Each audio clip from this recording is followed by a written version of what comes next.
What's up, everybody, and welcome to episode 196 of Two Amazon Sellers and a Microphone, brought to you by Solozo. And today we're going to sort of dive into how we can expand internationally and into international marketplaces. There's obviously hurdles and challenges to this. It's something that, it's an easy way to increase your market share and get in front of new customers, expand your brand. But it can be also a challenge. There's logistics challenges. There's a lot of challenges involved in expanding internationally. But today we got the perfect guest on to help walk us through this. We got Rael Lowenthal. He's the Director of Business Development at Z. And we are excited to learn all about you, Rael, and all about Z and just what you're doing to help people expand internationally. So welcome. Thanks for joining us. Thanks for having me, Chris, Dustin. It's great to be here, and hello to the listeners. And hopefully, I can bring a little bit of value to your Amazon business. Absolutely. Well, we're looking forward to it. Where are you located right now? So you'd hear by my accent, people think I'm British, sometimes Australian, but I'm actually South African. Our headquarters are based in South Africa, in Johannesburg. We'll get into it a little bit later, but we form part of a larger group of businesses, which was founded in South Africa about 25 years ago. And we have offices pretty much in all of Amazon's major marketplaces. And that really what allows us to offer the services that we do. Fantastic. Well, before we dive into all that, let's get a little bit of a background on you. How did you end up working for Z? Just a little background on your journey yourself. I'll give you the floor for a little bit here. Perfect. So I studied accounting in South Africa. It's a chartered accountancy degree. There's a sort of official profession. I then worked at an investment bank for 3 years, assisting clients in the corporate and small to medium size businesses space. Getting them access to both debt and equity capital across different divisions within the bank. I spent 6 months in the UK office as well, and I guess I realized that being within a bank, you kind of sit on the other side of the business, right? And you're constantly looking at businesses, their financials, their who's running them, the founders, their model, their vision, and I kind of wanted to be on the other side. I had a lot of interest in entrepreneurship, and I joined the group, the Vat IT group. It's a very innovative group in South Africa. There's about 10 or 12 businesses under the umbrella, as well as a venture capital arm. So there's really a lot of opportunity here. I joined in one of the companies in quite an open-ended role, working directly for the CEO, where I would be reporting to him on certain projects or things that he wanted to do, but didn't really have the time to execute on. And then Z happened to be one of them, I sort of put my hand up to actually develop and help sell the product. And here we are, about 18 months later. With the business, we've got extensive experience in the importing and logistics space.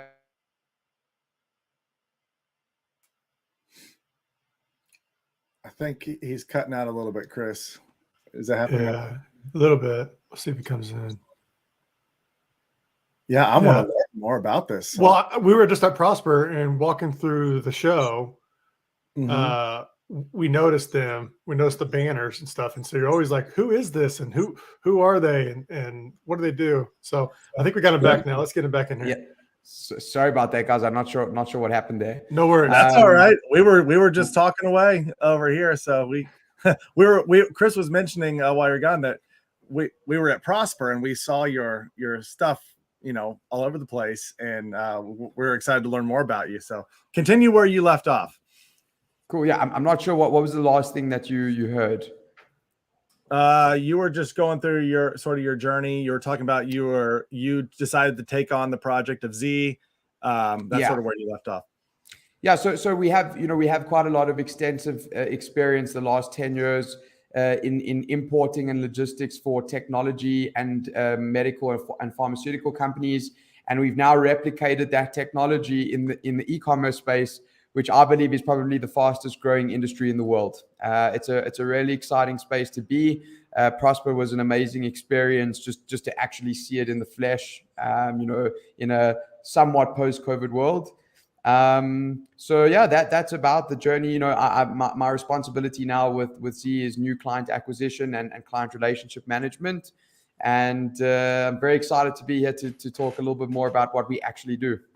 Yeah. Your branding is really eye-catching. The logo, the colors. When we were at Prosper, Dustin and I have been around the space for a little bit, and it's just always fun to see who's new to the space, what's going on. And then when you see something, you're like, what's Z do?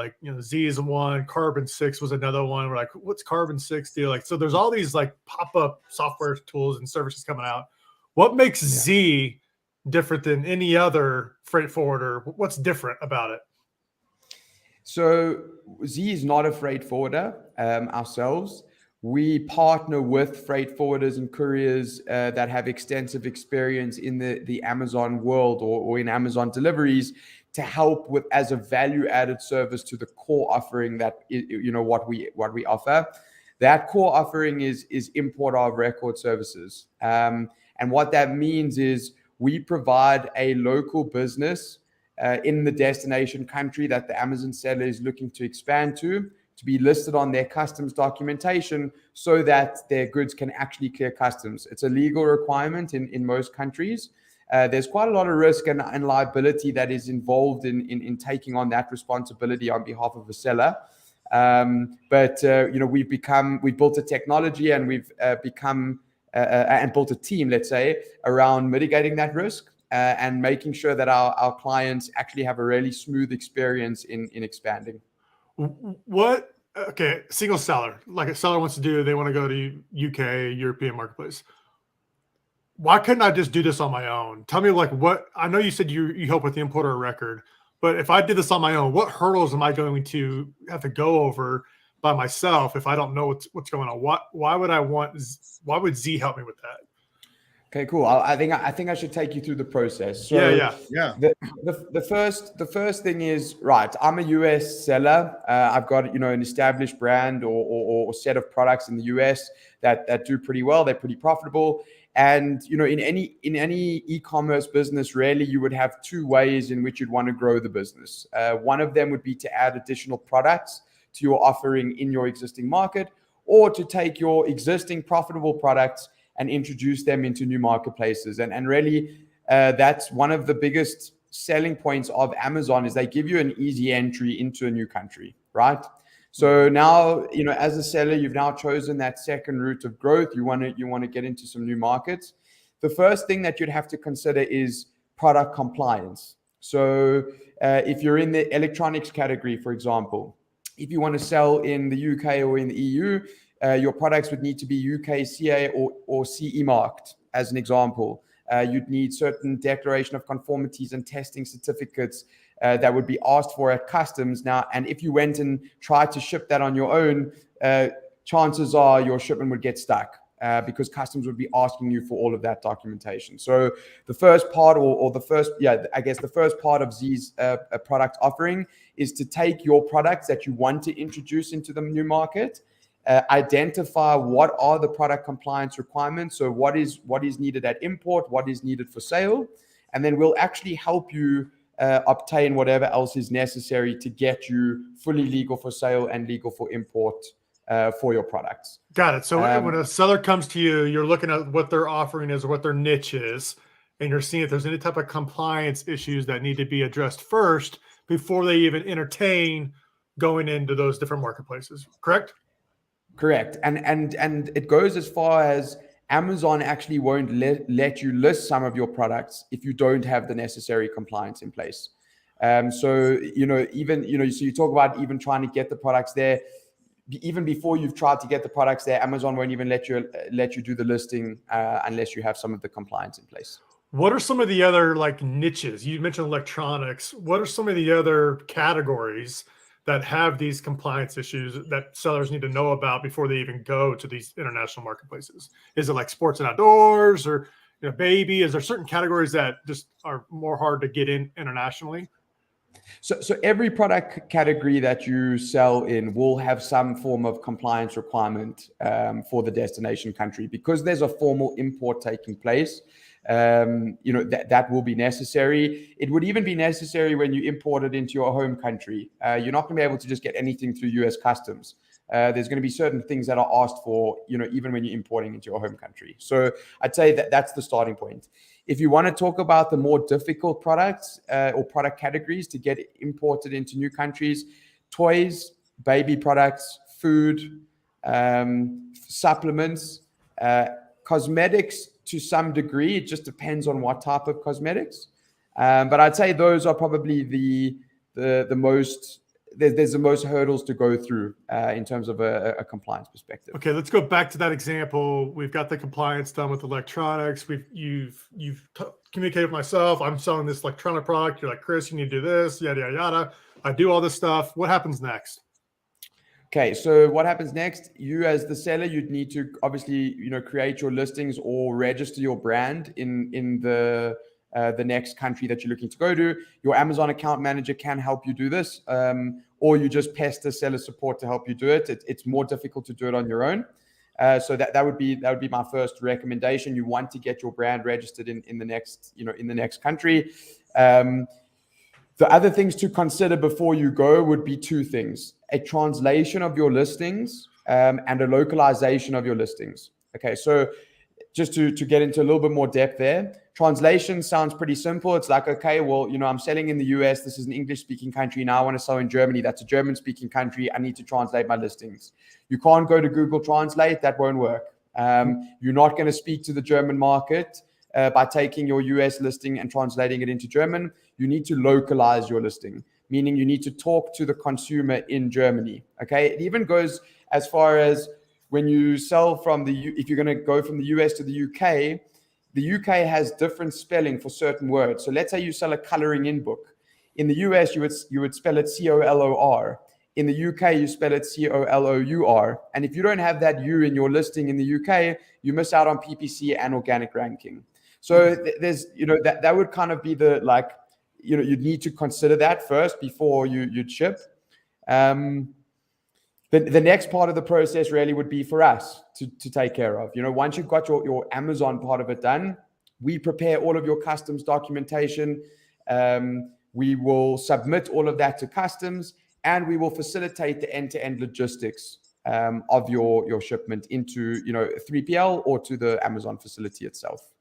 Do you partner with people that offer listing optimization internationally, or is that a service that you are working on or have? Like, if I came to if I needed international listings created, is that something I'm on my own with? So we do have, we're building up a partner registry for all of these different types of services. There's many out there. It's not difficult to find. You know what I'm saying? So like, if I was going to advise you, look, this is what you need to do, you could very much find that on your own, and it's not an expensive exercise either. And once your listing is done, it's done. There's no need to keep redoing it. It's only when you would add listings would that become something to take into account. Okay, let's keep going with the flow here, Dustin. I know you got questions too. Yes, no, you're good. I got the listings done. I got the custom papers figured out. What do we do next? So if you're expanding to the UK or the EU, a legal requirement is to have a foreign VAT registration. Now, this is something that's pretty foreign to US sellers, because the sales tax system in America works quite differently to that in the UK and the rest of the EU. So the legal requirement to be VAT registered in the UK or the EU is driven by the fact that you'll be storing goods in that country. So you would need to get a foreign VAT registration linked to your LLC or your incorporated, whatever it is that you're trading under. Once that's in place, we prepare all the customs documentation in a manner that facilitates an import VAT reclaim. So just to take a step back, when your shipment arrives at customs in one of these countries, there is import VAT that is payable. And that can be anywhere between 19 to 21% of the import value of the product. The local government is actually required to refund you that amount. That is a foreign concept to a lot of non-EU or non-UK based sellers. They don't believe that the government will actually give them a refund in taxes. Yeah, the government refunding us? That doesn't sound right. Yeah, it doesn't sound right, but that is how the VAT system works. And that's really a core part of what we do, because there will be other freight forwarders or logistics companies out there that can say, hey, you know, I can get your goods into Germany, no problem. I can get your goods into the UK, no problem. But if your customs documents aren't prepared correctly, you will give up that 19 to 21% of the import value of your product, and that can pretty much wipe out your entire margin. And so it's really important that that's taken care of properly.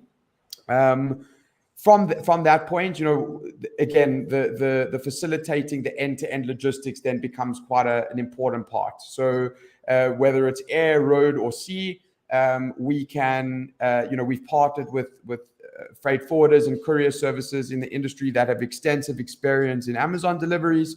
So you know, you can see we become a one-stop shop solution to actually get your products fully compliant, imported correctly for tax efficiency purposes, and then delivered directly to the Amazon facility on your behalf. What's the turnaround time? Like if I don't have any of this stuff done, I know it probably depends on the seller. How quick can I get into like a UK marketplace or a Germany marketplace? If I don't have the translations done, I don't have VAT, like, is it months, you know, multiple weeks? What is it?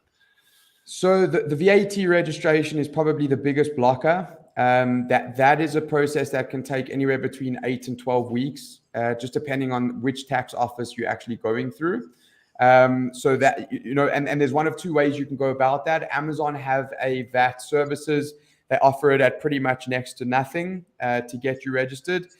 The feedback that we get from our sellers is that, you know, it's a cheap service, but the actual service offering isn't so good. So they have to constantly interact with the platform. They can never speak to a person. And with taxes, sometimes you know, there are nuances.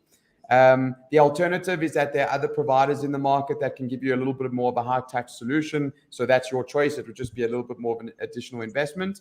And then once your VAT registration is in place, if you came to us, I would say within 3 to 4 weeks, we would have your product you know, ready to go, ready to ship, just depending on what compliance is necessary and how responsive you are to us in that process. Cool. I want to touch a little bit more on VAT taxes, because that is very foreign to US sellers. Like you even mentioned the refund. How are those fees paid?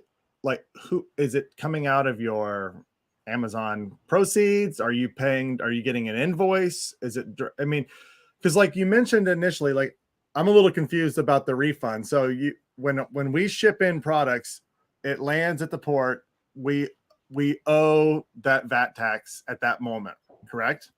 Correct.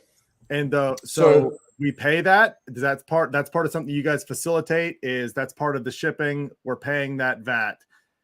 Why are they refunding that in the first place? Is that across the board of that initial VAT always gets refunded? Okay, so I'll explain it to you. So I think the before looking at the import side, you'd need to look at the sales side. So every time you make a sale, 19% of your sale price is collected by Amazon and remitted directly to the local government, you know, be it in the UK or the EU, and obviously the rate depends, right? I said not between 19 and 21%, just depending on where you are. At the point of import, what the tax officers want is to guarantee that they actually receive any sales VAT. So it's basically a prepayment of the sales VAT that the consumer ends up paying in the end. So once you start reporting that sales VAT, the government says, okay, we know that you're reporting the sales VAT. Here's your import VAT back. We know you're not trying to defraud us. So you're still paying it. It's coming out of the proceeds. Amazon's paying it for you. You've prepaid it, and then the government's paying you back. That makes perfect sense. So there's an opportunity there where if you're not following this properly, not getting that refund, you're double paying the VAT tax essentially.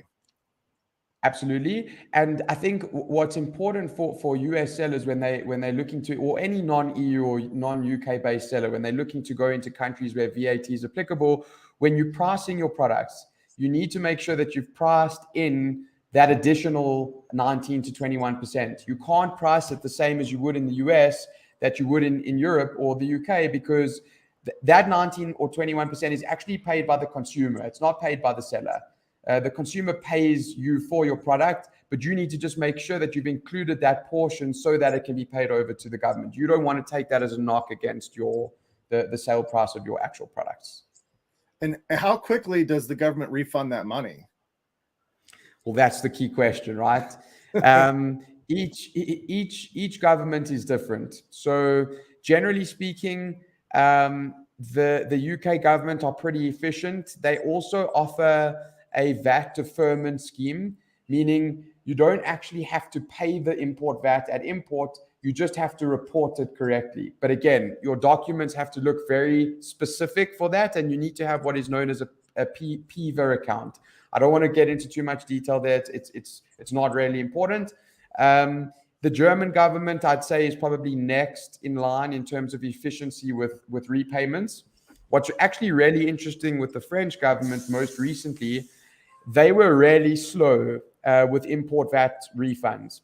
So as of 1 January 2022, they introduced a very similar system to the UK, where they actually defer the import VAT payments. So you don't have to pay the import VAT at import. You just have to report it in your return. And to reiterate, your import documents need to look a very certain way in order for them to do that. Because if they don't, they will charge you the import VAT at import. So these are the hurdles. This is why taking this on yourself, there's too many things that can go wrong. And you could be in a big hole, and that could stop your international expansion pretty quickly if you're losing out on this money. So as at this point in the process, like Chris, we're kind of walking through the whole steps. So now we're working, now we're sending inventory into these new marketplaces. You're helping facilitate to make sure all the documentation's right so we can get this. How much work is on if we're partnered with you, how much work is on our end in terms of keeping up with all of this? Are you facilitating all of this for us so you can help us get our remittance, our returns, make sure we're paying up front? Or do we, as the brand owners, have to really stay on top of this, or is this something that your service is completely taking care of for us? So, and you're touching on a great point, because as an Amazon seller, you have a lot of moving parts. Your seller account, your PPC, your listings, making sure that your products are actually well explained on the platform, making sure your organic ranking is there, your coupons are there. There's a lot. Okay. So our value to the market is to actually take away that entire headache of getting your products from your manufacturer or from your warehouse directly to the facility ready for sale in your international marketplace, taking care of all the customs, taking care of all the taxes, making sure that your products are classified according to the correct HS code, so you're paying the correct amount of non-refundable taxes. So the simple answer to your question is, once you're onboarded, there's really not much more you have to do. You just come to us in practice, either through our app or via email. It's your choice. You say to us, I've got 20 boxes that need to come from Shenzhen into Germany. They're packaged and labeled ready for FBA. We say to you, okay, great. Here's your quote. You've accepted it. And then we take care of the rest. We pick it up, or we arrange the pickup. We track the international delivery, keeping you in touch along the way. We make sure that when the goods arrive at customs, they clear first time. There's no delays and all the taxes are paid. And then we also track final delivery to Amazon. The one caveat when making an Amazon delivery is that Amazon control the final leg delivery, and they communicate directly with the freight provider for that. So we can't, if Amazon delay the delivery 2 weeks, unfortunately, that's out of our control. But the part that's in our control is the pickup and the customs clearance. Makes sense. And then, so do you partner with 3PLs in these local marketplaces to facilitate this? Or is that, are they your 3PLs or partnership 3PLs? So they're not our 3PLs. We do have partnership 3PLs. Over the last, I'd say 18 months, 3PLs, especially in the UK and Europe, have become a huge talking point, because Amazon placed severe restrictions on their sellers, like pretty much without warning. And all of a sudden there was this spike in demand for 3PL facilities, in these countries, and they weren't actually so geared up in terms of infrastructure for that. The US is different. The US, there's warehouses, 3PL warehouses that'll drip feed Amazon all over the place. A lot of the time, or a lot of the feedback that we get from partner 3PLs is they don't only want to drip feed Amazon in Europe or the UK, because that's not actually really where they make their money. They want to do individual customer fulfillment through Shopify channels or their own website, but they'll do it as an addendum or as a second to fulfilling individual orders. So it's not so easy to find a 3PL that will just exclusively drip feed Amazon for you. They're there, but there's a high demand for them. Yeah, that's interesting. So there's ways to expand also by creating localized websites as well for your brand, where people, and you can use those 3PLs to fulfill individual orders as well. So there's lots of ways to expand. Do you manage that 3PL part? Like we're saying, Amazon's inventory restrictions, I may only be able to send in 500 units at a time to Amazon, and my shipment's 10,000 units. So through your platform, are we able to control, like from the 3PL, I need 500 more units shipped in? Are you managing that for us? Are we managing that through your platform? How does that look? No. So if you were going to use a 3PL, we'd just introduce you to a partner of ours, and you would manage that completely separately to us. The reason being is our responsibility is getting your goods delivered to the logistics warehouse or to the fulfillment center. We don't want to get involved in what happens in country. That's not a part of our business model. So again, we would make sure that the goods are actually delivered there, and then you would manage the drip feeding yourself. What you bring up though is another important point. When a seller is looking to go to an international country for the first time, generally the advice that we give them is don't send 10,000 units at a time, because you're not 100% sure if those are actually going to sell or those are the right ones. The best thing you can do is stick to Amazon's limitation with your 2 to 3 best selling items. Send smaller shipments. It may not be exactly at the profit margin that you're looking for, but as your stock starts to turn, your RPI score will increase, your stock limits will increase, and then you reapply your supply chain model to make sure that you can now start sending in bigger volume of units. Is there a marketplace that's easier to get into than some of these other ones? Like it's a faster turnaround time to get selling in a certain marketplace. Is there one that sticks out? For a US seller, I would say Canada is the probably the lowest hanging fruit, and it's for 2 reasons. A lot of US sellers use North American remote fulfillment, where Amazon will actually fulfill orders from your US warehouse to Canada. So you'll have an idea of what your demand is in Canada. What you don't get through North American remote fulfillment is access to Amazon's Prime members, because it's not FBA. So you actually don't get a full understanding of what your demand for your product is in Canada. The third reason why it's the one of the easier marketplaces to enter is because their GST or VAT system doesn't require you to be registered for import. You only have to register once your sales reach a certain threshold in a 12-month period. So the caveat there, you give up the ability to reclaim it because you're not reporting on sales, but it's only 5%. So if you can deal with a 5% pretty much additional non-refundable duty to start with, Canada's low-hanging fruit. Then where do you go after Canada? I mean, if you were to map out the ideal for a US seller who's focused on .com, if you were to map out, because I'm assuming you'd want to do the same play where you're talking about, like, you don't want to all of a sudden start with 10 new marketplaces at the same time, because it's spreading. I mean, that's a lot of risk you're absorbing. But like a few units to this marketplace, let's test it out, then let's expand to the next one. So if you were to stair step the best route for someone to move internationally, if it's a US seller, they go to Canada, what's their next step? UK? Yeah, UK would be next because it's English speaking. So there's no translations of listings, but it's just a bit of localization, which is an easier process. Once you're comfortable with the UK, Then Germany is the next. And then once you're comfortable in Europe, the next step in Europe is to go pan-EU. So that means to register for VAT in the 5 other European countries: Italy, Spain, France, Poland, Czech Republic. And what that does is it gives you the ability to deliver to one fulfillment center in one country, and then Amazon will fulfill orders to all 6 countries for you. So it makes your supply chain quite easy, and it opens up 6 countries pretty much all at once. From there, there's been quite a lot of hype around Japan. Japan is a difficult one because number one, they're quite strict about what type of product a foreign importer is allowed to bring. So certain ones are absolutely prohibited. So food is prohibited, cosmetics is prohibited, anything that comes into contact with food is prohibited, and like toys for kids younger than 6 are prohibited. So it does sort of lower the categories. But if you're in like home products or electronics, it's a good market to be in. But the translation and localization of listings is a little bit more complex there.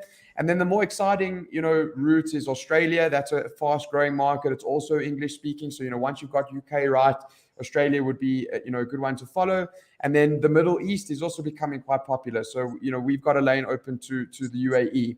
The interesting part about the UAE is they've got the highest disposable income per capita in the world. So it does make it an attractive place to go because people have money to spend.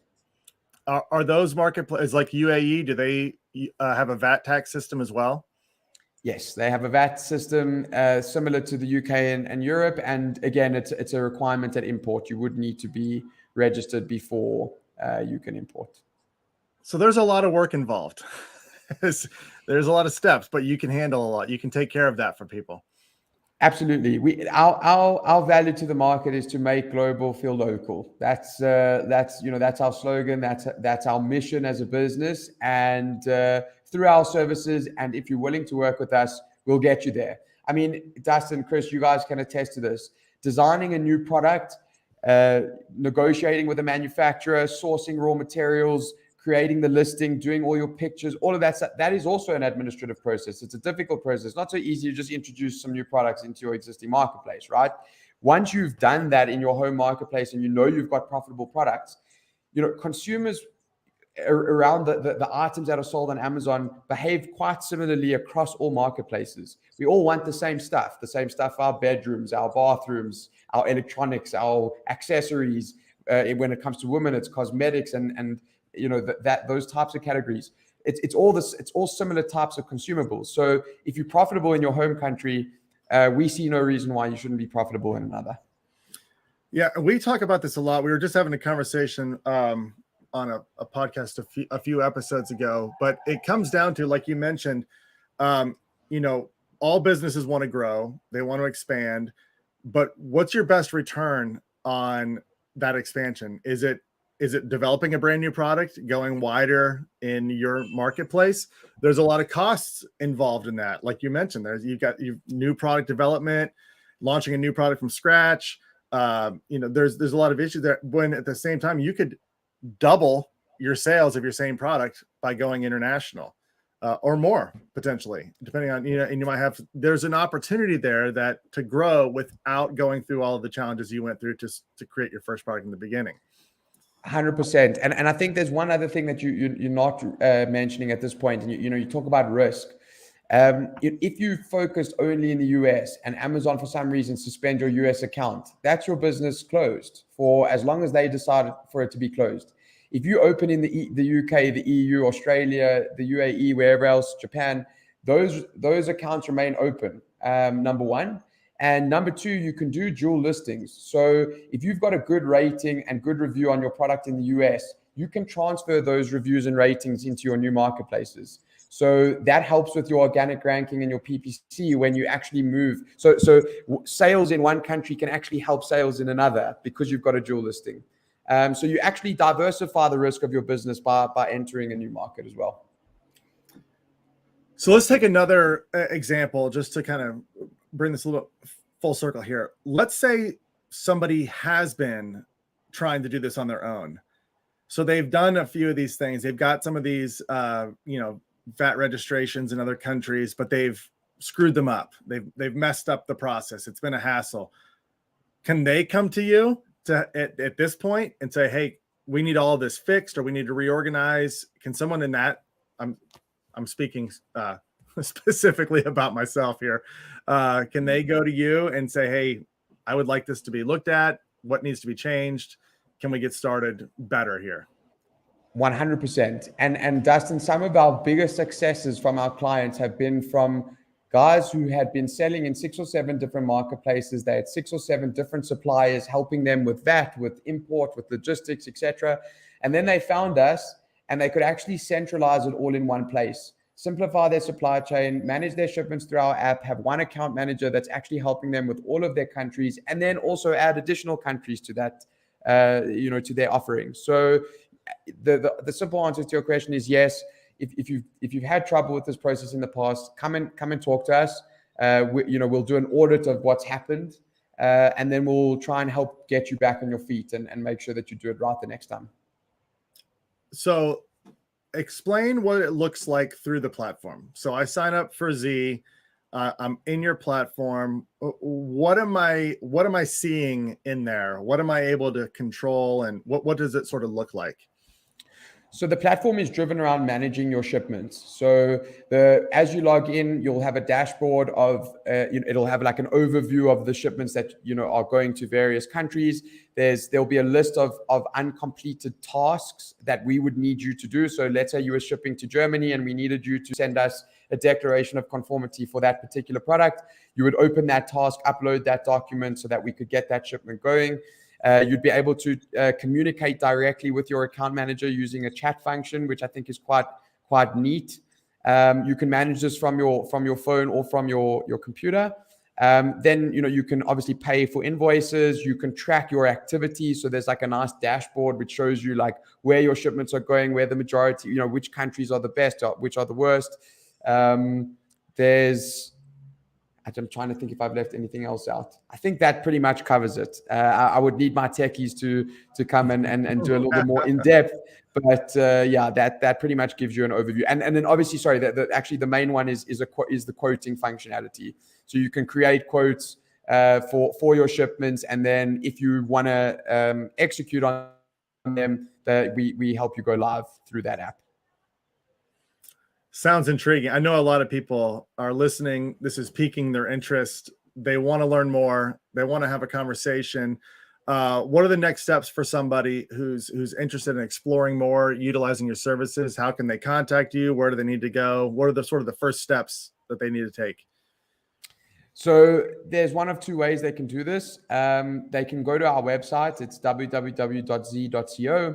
There's a contact us form there where they can fill in just some basic information, contact details, and just a little bit about what it is that they're actually looking for. Once that goes through our system, one of our consultants will reach out straight away to either deal with that query on the spot, or to set up a future conference call to go through a little bit more detail. For you guys, and for being such awesome hosts on the platform today, I'd be happy if any of the listeners reach out to me directly. My email address is rael, RAEL, and another L @zee.co. And then either I can assist you, or I can pass you on to the right person who can assist you with your query. And then basically what happens after that is a quoting process. So it says, okay, I'm interested in shipping to the UK. What's it going to look like for me? And we actually present to you a landed cost per unit ready for sale in a UK facility. We understand that sellers, it's all a margin game. So we understand that you want to know, if I presented a quote to you, you'd go back to your spreadsheet and work it out on a per unit basis. We actually make that a little bit easier. We present it to you on a cost per unit basis, and then you say to us, look, this is great, or maybe this doesn't work for me. Let's look at it another way. And you were kind enough to add a link for a little discount code there. So people listening, there's a link in the description where you can get a little bit of a bonus there for the service. Absolutely. We'd be more than happy to do that. So are there any other fees? Is there a subscription fee for you guys or anything else? Or are all your fees baked into the transportation costs that you're presenting in that quote? So it depends on the seller. If you've got a complex product that needs quite a lot of compliance work, we have a product compliance offering that's a subscription model. The reason it's a subscription model is because legislation constantly changes. So we need to make sure we keep up to date with your products, making sure that they're fully compliant and fully legal for import and sale in whichever country you're looking to go to. If you are on that subscription model, you do get discounted shipping fees and import fees. If you don't have such a complex product and you've got all of your compliance in place, then it's on a per shipment basis. Our fees are on a per shipment basis. Makes sense. Well, I encourage everybody to go check you out. It's zee.co, zee.co. We'll have that link. We'll link to everything, all your socials and the discount code as well. We'll put that, or the link for the discount, we'll put that in the descriptions. So everyone, go check them out. If you're looking to expand internationally, go check out Zee. You can hit Rail up directly. We'll throw your email in there too, so you can get a lot of people contacting you through that.